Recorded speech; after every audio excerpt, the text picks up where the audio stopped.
ബക്രീദ് ശനിയാഴ്ചയായതിനാൽ ഒരു ദിവസം മാത്രമാണ് സംസ്ഥാന സർക്കാർ അവധി നൽകുന്നത്. അത് മറ്റന്നാളായിരിക്കും അവധി എന്നുള്ള വിവരം വരുന്നുണ്ട്.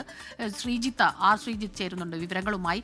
ശ്രീജിത്ത്, ഈ ബലിപെരുന്നാൾ നാളെയാണെങ്കിൽ നാളെ അവധി, പക്ഷേ ഇപ്പോൾ മറ്റന്നാൾ ആയതുകൊണ്ട് നാളെയും മറ്റന്നാളും അവധി വേണം എന്നുള്ളൊരു ആവശ്യം ഉന്നയിച്ചിരുന്നു.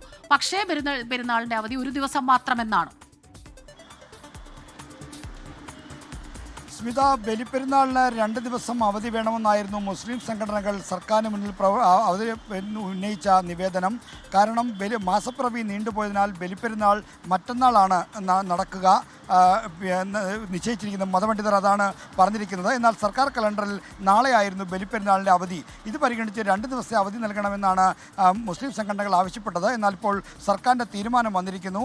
അവധി നാളത്തെ അവധി മറ്റന്നാളിലേക്ക് മാറ്റി. അതായത് മറ്റന്നാൾ ഒരു ദിവസം മാത്രമായിരിക്കും ബലിപ്പെരുന്നാളിൻ്റെ സർക്കാർ അവധി ഉണ്ടായിരിക്കുക. നാളെ അവധി ആയിരിക്കില്ല, പ്രവൃത്തി ദിവസമായിരിക്കും.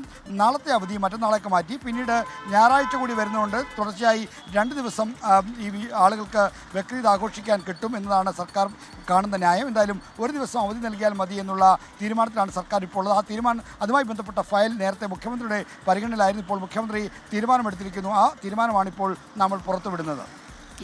ആർ ശ്രീജിത്താണ് വിവരങ്ങളുമായി ചേർന്നത്. ബലിപെരുന്നാളിന്റെ അവധി ഒരു ദിവസം മാത്രം, നാളത്തെ അവധി മറ്റന്നാളേക്ക് മാറ്റി. ആർ ശ്രീജിത്താണ് വിവരങ്ങൾ നൽകിയത്.